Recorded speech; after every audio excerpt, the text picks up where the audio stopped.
बूढ़ी अम्मा और जादुई आम। एक छोटे से गांव में बूढ़ी अम्मा रहती थीं। उनका असली नाम तो सावित्री था, लेकिन गांव के सभी बच्चे प्यार से उन्हें बूढ़ी अम्मा कहते थे।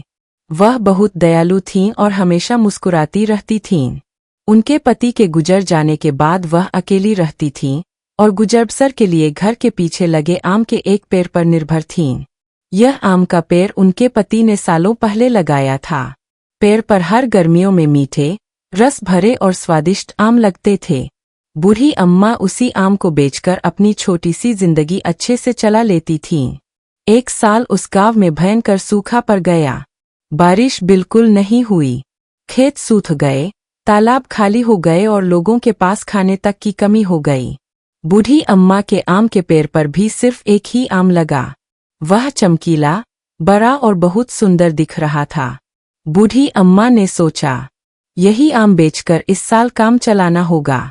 वह रोज बड़े प्यार से उस आम की देखभाल करती और ऊपर बैठी चिड़ियों से कहती, मेरा एकमात्र सहारा है, इसे मत छेड़ना। एक दिन गांव में एक थकाहारा यात्री आया। वह कई दिनों से भूखा था। बूढ़ी अम्मा ने उसे देखा और तुरंत अपनी रसोई में जाकर जो थोड़ा बहुत था, उसे खिला दिया। यात्री ने तृप्त होकर धन्यवाद कहा और चला गया। अगले दिन एक गरीब बच्चा आया। वह भूख से रो रहा था। बूढ़ी अम्मा ने अपने पास बची आखिरी रोटी उसे खिला दी। बच्चा मुस्कुराया और बोला, अम्मा, आप सबसे अच्छी है। अब बूढ़ी अम्मा के पास खाने को कुछ भी नहीं बचा था। वह सोच रही थी कि कल क्या करेंगी। तभी शाम के समय एक बूढ़ा आदमी आया और बोला, अम्मा, मैं बहुत भूखा हूँ, कुछ खाने को मिलेगा क्या? बूढ़ी अम्मा ने उसकी तरफ देखा। उनका मन दुखी था, लेकिन दिल दयालु। उन्होंने पेड़ की तरफ देखा।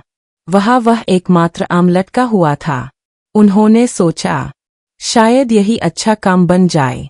बिना देर किए उन्होंने वह आम तोड़कर उस बूढ़े व्यक्ति को दे दिया। वह आदमी मुस्कुराया और बोला, तुमने अपना सब कुछ दूसरों के लिए दे दिया। दयालुता का असली अर्थ तुम जानती हो। मैं सिर्फ एक बूढ़ा आदमी नहीं, मैं इस पेड़ में रहने वाला जादुई रक्षक हूँ। यह कहकर वह चमकते हुए प्रकाश में बदल गया। अचानक पूरे पेड़ पर सैकड़ों आम उग आए। वो भी सुनहरे रंग के, चमकते हुए, पहले से कहीं ज्यादा बड़े और मीठे। बूढ़ी अम्मा आश्चर्य में पड़ गईं। वह जादुई रक्षक बोला, अम्मा, तुम्हारी दयालुता ने इस पेड़ को जीवन दिया है। अब हर साल इस पेड़ पर जादुई आम लगेंगे। तुम और यह गांव कभी भूखे नहीं रहोगे। यह कहकर वह गायब हो गया। गांव वालों ने जब यह देखा तो वे भी खुश हो गए। बूढ़ी अम्मा ने उन आमों को बांटना शुरू किया।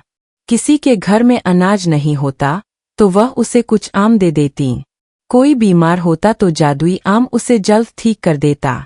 धीरे धीरे गांव फिर से खुशहाल हो गया। लोग बूढ़ी अम्मा की बहुत इज्जत करने लगे क्योंकि उन्होंने अपनी भलाई से पूरे गांव को बचा लिया था। पेड़ उनके लिए सिर्फ कमाई का साधन नहीं रहा, बल्कि एक आशीर्वाद बन चुका था। बूढ़ी अम्मा अक्सर बच्चों से कहती, बेटा, दया कभी भी बेकार नहीं जाती। किसी की मदद करोगे तो जीवन तुम्हें कई गुना लौटा कर देगा। और इस तरह बूढ़ी अम्मा अपनी जादुई आम के पेड़ के साथ हमेशा खुश रही और गांव में प्यार व दया की मिसाल बन गईं।